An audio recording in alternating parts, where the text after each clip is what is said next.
तो गाइस आज 33 मंथ्स की ओनरशिप के बाद मैं अपनी टाटा पंच का रिव्यू कर रहा हूँ। कैसा रहा मेरा ओवरऑल एक्सपीरियंस एंड क्या कुछ कमियाँ, क्या कुछ खूबियाँ थी इस गाड़ी में अभी तक, ये सब कुछ आज मैं इस वीडियो में कवर करूँगा। तो obviously it's a 5 star rated गाड़ी, तो सेफ्टी को लेके कभी आज तक ऐसा कोई कंसर्न हुआ नहीं है। बट स्टिल कुछ जगहें हैं जैसे जहाँ पे टाटा को और भी काम करने की ज़रूरत है and fit and finish is something on top of that. तो मैं स्टार्ट करता हूँ वीडियो।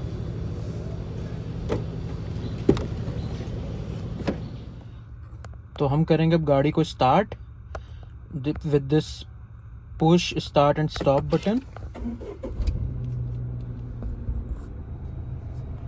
कि आप देख सकते हैं लगभग 31,000 किलोमीटर इस गाड़ी को मैं चला चुका हूं अब तक। कुछ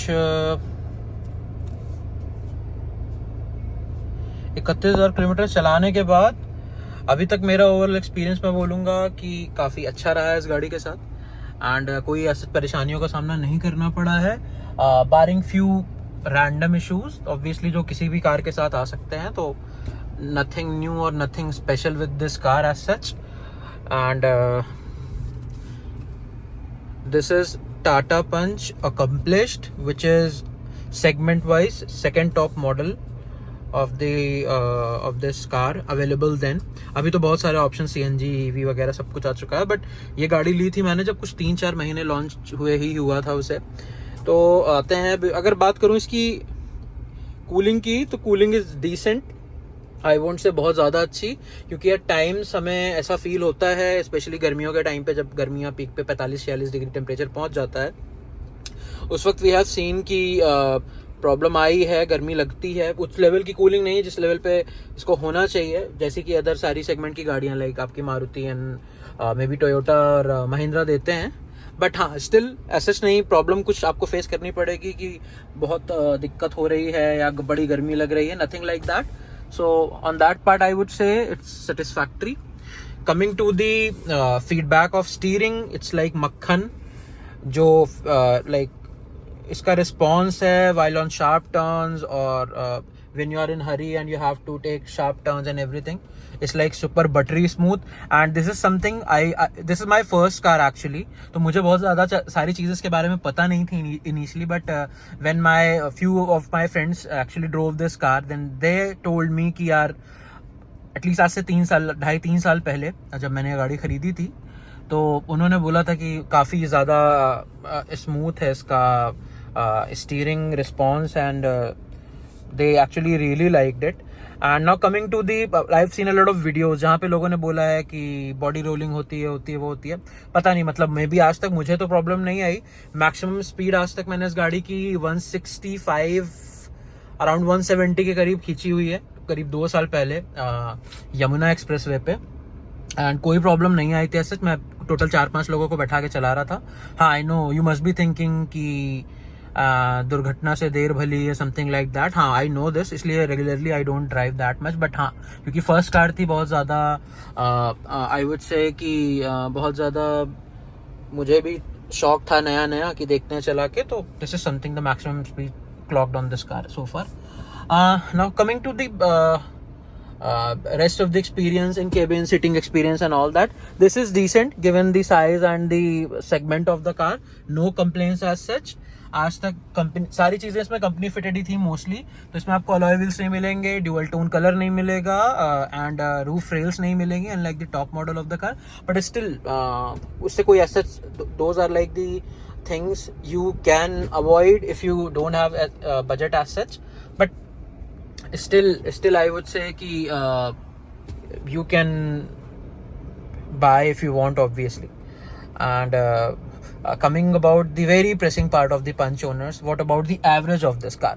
तो अगर मैं एवरेज की बात करूं सिटी में गर्मियों के टाइम पे जब एसी प्रॉपर चलता रहता है, and about that time it's somewhat around I would से कुछ नहीं तो मोटा अगर आप मान के चलो तो ईजिली 12-12.5 का एवरेज पर kilometre. Obviously it's petrol, you can't expect more than that. अभी देखो अब 14.5 किलोमीटर का एवरेज दिखा रहा है इस पे, विच इज़ क्वाइट डिसेंट अभी, क्योंकि इधर बीच पिछले 1-1.5 महीने से ये सितंबर एंड का महीना चल रहा है, ऐसा कोई बहुत ज़्यादा AC का भी यूजेज नहीं है। एंड तो 14.5 डिसेंट एवरेज। मैक्सिमम बात करूं, मैंने इस गाड़ी को अभी तक ऑलमोस्ट 26 की स्पीड पे चलाया हुआ है with mix traffic on highway. Obviously गाड़ी 60-65 पे मेंटेन करके चल रहा था, AC चल रही थी मीडियम पे, बहुत हाई नहीं थी। एंड वो था कि ऑब्वियसली अब उस लेवल पे आप हमेशा हर वक्त ड्राइव नहीं कर सकते ऑब्वियसली, बट अगर मैं बात करूं जनरल कंडीशंस में, जैसा कि इंसान यूजुअली केयर फ्री होकर ड्राइव करता है, उस केसेस में हाईवे पे इजीली 21 से 22 का एवरेज कई बार निकाला है। रिसेंट मेरी जो अभी आगरा की ट्रिप की थी मैंने 2-2.5-3 महीने पहले, रात के टाइम पे, वहां पे भी AC में चलाते हुए मैंने इजीली 21.5-22 का एवरेज निकाला था, MID पे at least. And when I calculated tank to tank method also 21-22 का एवरेज मेरे को तो मिल ही गया था किसी भी हाल पे। एंड अगर बात करूं इसकी सिटी के एवरेज पे, mix traffic on an average, हमें तो सिटी में ट्रैफिक में, मिक्स ट्रैफिक में मिनिमम एवरेज जो आज तक मैंने इस गाड़ी पे देखा है, दैट वाज समवट अराउंड 9:30-10। वो तब की बात है, करीब 1.5 घंटे सिटी में जाम लग गया था, पानी भर गया था, वो सारी चीजें, मतलब दैट इज एक्सट्रीम। ऑब्वियसली आप उसको काउंट नहीं करके चलते when you are planning a new car. तो अगेन एंड ऑल्सो नाउ, क्योंकि ये स्टार्टिंग में ही खरीद ली थी मैंने, जैसा कि मैंने आपको बताया हुआ है, तो उस वक्त के टाइम पे उस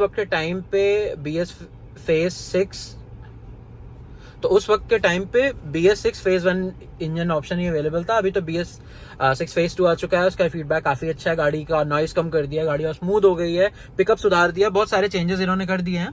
तो ऐसा कोई प्रॉब्लम ऑल्दो मैंने फेस नहीं की, बट हाँ, जैसे कि मैंने नई वाली भी पंच चला रखी कुछ 3-4-5 महीने पहले, इससे बेटर एक्सपीरियंस है obviously, specially in the pickup and everything. And now coming to एक प्रॉब्लम और जिसका मैंने खुद इनफैक्ट फेस की है when I was driving in mountains. मैं नैनीताल गया हुआ था कुछ पिछले साल, रात का 12-12:30 बज रहा था, एंड उस वक्त गाड़ी बहुत ज़्यादा तेज़ी से पीछे खिसकती है अगर आप स्लोप पे हो, और लोग बोलेंगे कि चलानी नहीं आती गाड़ी मेरे को। तो जो ड्राइवर्स थे जिससे मैंने वापस से फिर उसको खिंचवाया, उन्होंने भी बोला कि भाई आपकी गाड़ी तो बड़ी तेज़ पीछे भागती है। तो मे बी ये पंच के साथ प्रॉब्लम है, क्योंकि 3-4 लोगों से और मैंने जिससे पूछा, सबने ही बोला कि कुछ ना कुछ प्रॉब्लम रही है, जहां पे स्टीप स्लोप आता है, ऐसे कहीं प्रॉब्लम आती है, तो वहां पे गाड़ी दिक्कत करती है। एंड पिकअप की बात करूं, पिकअप इज डिसेंट। एक प्रॉब्लम और है जो आप ये देख रहे हो, गाड़ी अभी मैंने रेव नहीं लिया हुआ है, गाड़ी खड़ी हुई है नॉर्मल, तो ये जो आपका 1000 RPM का इशू है, ये नई गाड़ियों में मे भी ना आ रहा हो, बट मेरी गाड़ी में था। मैंने और भी कुछ वीडियोस देख रखे हैं जहाँ पे लोगों ने बोला है कि ये दिक्कत रही है हमेशा से। Now coming to the infotainment system, 7.5 inch infotainment system, जो कि इस टाइम की मोस्टली टाटा की कार्स में अवेलेबल था, except Safari and Harrier and all that. तो आई वुड से बहुत अच्छा नहीं है, क्योंकि this is again Android based system, तो आप बहुत कुछ एक्सपेक्ट मत करो इससे। डिसेंट टच स्क्रीन है, बट अभी जो नई गाड़ियों में आ रहे हैं वो थोड़े इंप्रूव्ड है, टच वगैरह सही है, रिस्पॉन्स सही है, इतना लैग आपको रिस्पॉन्सिवनेस नहीं मिलेगी। एक ये प्रॉब्लम है IRVM के, आई वुड से, तो वोंट बी वेरी हैप्पी, क्योंकि ऑब्वियसली यहाँ पे ऑटो डिमिंग होने चाहिए, बट हाँ इस फीचर में, इस प्राइस रेंज में नहीं अवेलेबल थे डेफिनेटली। तो दिस इज समथिंग, क्योंकि ये आंखों में बहुत चुभता है, स्पेशली जब हाईवे वगैरह पे चला रहे हो, कोई हाई बीम मार के पीछे से आगे आपको ओवरटेक कर रहा हो या बार बार ऐसे ब्लिप कर रहा हो, तो it's actually very problematic at times.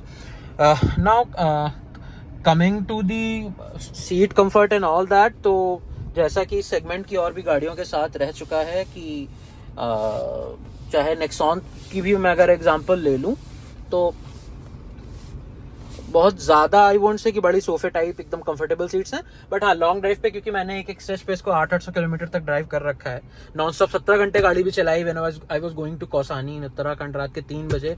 तो रिलायबिलिटी समथिंग जो फैंटास्टिक है इस गाड़ी की, मतलब आज तक कहीं टचवुड कोई प्रॉब्लम नहीं है इस गाड़ी को चलाते हुए मुझे, कहीं इसने मुझे धोखा नहीं दिया, कहीं पे ऐसा नहीं हुआ कि अब्रप्टली बंद हो गई हो। तो kudos to Tata for such an amazing machine they are making. That's why Punch is like one of the hot selling cars in India. Everybody knows the reason. And अगर बात करूं Android and Apple auto CarPlay की, तो आपको wired system मिल जाता है, उसमें भी आई वुड से 2 out of 10 टाइम्स प्रॉब्लम आती है, कभी कभी अचानक से खुद से चलना बंद हो जाता है, तो थोड़ा थोड़ा अनोइंग होता है, बट हाँ मतलब given Tata's notorious history in terms of customer experience as such, not in terms of build quality और engine, but in terms of customer experience, जो आपकी वैनिटी चीज़ें होती हैं उसमें हाँ दिक्कतें आती हैं, तो इसमें भी है. इनफैक्ट ये प्रॉब्लम और भी मेरे जानने वालों में है जहाँ पे they have face this with Maruti as well. तो this is may be you can take with a pinch of salt. तो अगर स्पेस की बात करूं तो केबिन स्पेस से लेके सारी चीज़ें is decent in this car. आपको एक यहाँ छोटा सा ऐसे छोटू सा पॉकेट जैसा भी मिल जाती है जहाँ पे आप अपने सामान रख सकते हो. ग्लव बॉक्स का भी space is adequate I would से. एंड पावर विंडो कंट्रोल है, आज तक इसमें दिक्कत नहीं आई. ये मैनुअली है आपका, side mirrors and all that, तो उस पर भी कोई ऐसा इशू नहीं है. Twitter works most of the time and as I said कि it's like very safe car. So इसमें एयर बैग आपको मिल जाते हैं. तब तो शायद 4 बैग्स एयर बैग्स ही आया करते थे उस टाइम पे. बात करूं कलर की तो अभी देखो थोड़ा बहुत तो गंदा हो ही चुका है भाई. 31,000 किलोमीटर ड्राइव करके 2.5-3 साल के बाद इतना तो बनता है. एंड साफ करवाता रहता हूं मैं, बट इतना फ्रिक्वेंटली भी नहीं कराता, गिवन थोड़ा सा तो आलसी हूं मैं. एंड ठीक है, मतलब गाड़ी ऐसा दिक्कत नहीं दे रही तो इतना याद भी नहीं रहता है. तो what else I should tell you about this car. हाँ, तो मैं क्विकली समराइज करता हूँ अपनी इस वीडियो को. अगर मैं बात करूँ एडवांटेजेस की, तो एडवांटेजेस आपके लिए इसमें आपको सेफ्टी है 5 star, no compromise in that. Second is reliability, कोई इशू नहीं आया. बहुत सारी लंबी ट्रिप्स करी हैं, 16 घंटे लगातार गाड़ी चलाई, कभी बंद नहीं हुई. माउंटेन्स में चलाई हैं, कोई प्रॉब्लम नहीं आई. गुड़गांव का एंड दिल्ली एनसीआर का जाम एवरीबडी नोज, उसमें भी आधी गाड़ी डूब के पानी में चली है, कभी कोई प्रॉब्लम नहीं, बंद नहीं है, इंजन बंद नहीं हुआ कभी, ऐसी कोई प्रॉब्लम नहीं. Touchwood, very good experience in terms of that. बात करूं कंफर्ट लेवल की, comfort level is decent, no as such complaints in that section. Number 4, entertainment system, audio quality, speaker quality A1, बहुत ही बढ़िया है, कभी कोई प्रॉब्लम नहीं आई. People from like Baleno buyers and even I would say Ertiga buyers ने काफ़ी तारीफ की. ऑब्वियसली मैं प्रीमियम सेगमेंट की बात नहीं करूंगा, उससे कंपैरिजन नहीं है इस गाड़ी का. तो ये 4 थे इसके टॉप प्रोज आई वुड से. 5th इज इसका boot space, very good decent space. एक छोटी फैमिली के लिए अच्छी खासी आपको बूट स्पेस प्रोवाइड कर देता है. पीछे अगर मैं बात करूं सीटिंग, कंफर्ट सीटिंग की, क्योंकि सीट फोल्डेबल है तो आप इसको एक्सटेंडेड बूट की तरह भी यूज कर सकते हो. तो these are the top 5 advantages of this car. Now coming to disadvantage, first is fit and finish. आपको पता है Tata is notoriously famous for this कि इनकी कार्स में एक प्रॉब्लम अक्सर देखने को मिली है कि पैनल के बीच में गैप्स होते हैं, फिटमेंट इश्यूज आते हैं, कहीं ज्यादा गैप कहीं कम गैप, थोड़ा ऊपर नीचे मिलेंगे आपको डिफरेंट कंपोनेंट्स गाड़ी के अलग अलग जहाँ पे भी पार्ट्स हैं. तो ये Tata should definitely work on this. Second is इसका माइलेज ऑब्वियसली BS6 की गाड़ी है, पेट्रोल इंजन है, गाड़ी का वेट भी ज्यादा है, बहुत ज्यादा इंप्रूवमेंट का स्कोप नहीं, but still some fine tuning, some sort of enhancement would do, क्योंकि एक मिड बजट रेंज कार है and customer is very price and economy savvy in this category. So Tata should do something in that particular aspect. Now coming to the third part, तो is rusting. तो बहुत ज्यादा तो नहीं, I would say पिछले 2.5 साल में एक जगह बहुत छोटू सा स्पॉट है गाड़ी के पीछे जहाँ पे इसमें अभी तक रस्टिंग देखने को मिली है मुझे. अदरवाइज सच और कहीं कोई प्रॉब्लम नहीं आई है, कहीं पेंट नहीं हटा, कहीं कोई प्रॉब्लम नहीं है. बट हाँ, रस्टिंग इज समथिंग, क्योंकि ये गाड़ी में काफी सारा लोहा लगा रखा है. तो एंड लोगों ने वीडियोस में मैंने देख रखा है जहाँ पे लोग कहते हैं कि इसमें रस्टिंग इश्यूज आते हैं. तो Tata should do something in terms of anti rusting coating और टेक्नोलॉजी, जिस वजह से obviously you can not evade, but हाँ आप एक टाइम बाद तक इसको बचा सकते हो, जितना प्रिवेंट कर सकते हो आपको कर. Now coming to another disadvantage, backrest adjustment. इस गाड़ी में ऑब्वियसली नहीं मिलता, विच इज एट टाइम्स अगर आप थोड़े से बॉडी हैवी हो लाइक मी, आपको प्रॉब्लम होती है, आपको थोड़ा एडजस्टमेंट करके बैठना होता है, तो कुछ तो डेफिनेटली टाटा को इस केस में करना चाहिए. And cooling is something which comes between disadvantage and advantage in this car.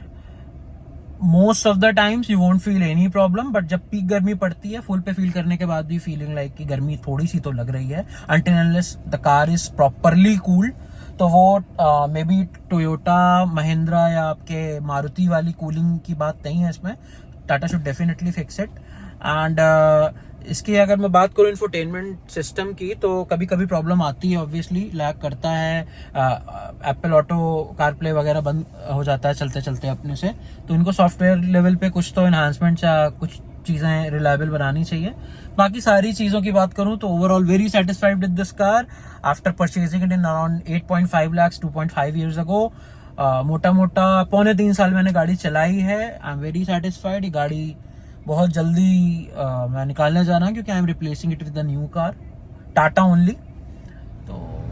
तो ये हिस्सा देख रहे हो, यहाँ पे थोड़ा सा तो रस्ट आ गया था, जो कि अभी मैंने कुछ टचअप वगैरह कराया था गाड़ी की मेंटेनेंस सर्विसिंग के टाइम पे। कल का कहीं से ऐसा पेट हट गया, स्क्रैच लग गया, तो ये है। बट आई गेस 2.5 साल की ड्राइव करने के बाद these issue are like pretty normal, ऐसा कोई प्रॉब्लम नहीं आई है। व्हील्स की बात करूँ तो व्हील्स भी काफ़ी अच्छे हैं, क्योंकि मैंने रिसेंटली अभी भी एलिवेशन कराई है स्पिनिकास 24 के थ्रू। तो 30,000 किलोमीटर चलने के बाद भी इसमें कोई प्रॉब्लम नहीं आई है। और एक चीज़ और, आज तक मैंने गाड़ी में कुछ भी चेंज नहीं कराया है। माइनर रिपेयर्स एंड फिक्सेस थे ऑब्वियसली जो मैंने कराया अभी तक इस गाड़ी में। शार्क फिन एंटीना तब तक नहीं आता था, अब तो शायद सुनने में ऐसा आता आने लग गया है, जहाँ पे लगा रहता है आपकी रूफ पे। एंड सारे टायर चकाचक 4 साल हैं। मैंने स्पेयर भी आज तक सिर्फ एक बार ही यूज़ किया अभी तक। No further usages of any other part. मैंने बाहर से कुछ भी अभी तक फिट नहीं कराया, जो मुझे कंपनी के थ्रू फिटेड मिला था वही मैंने अभी तक किया है इसमें यूज़। अगर आप 10 लाख के अंदर कोई रिलायबल, मजबूत 5 स्टार रेटेड कार देख रहे हैं तो I would definitely recommend you Tata punch.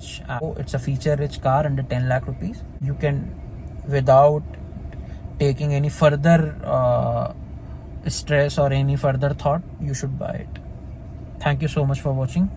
Please subscribe to my channel for such other information and reviews.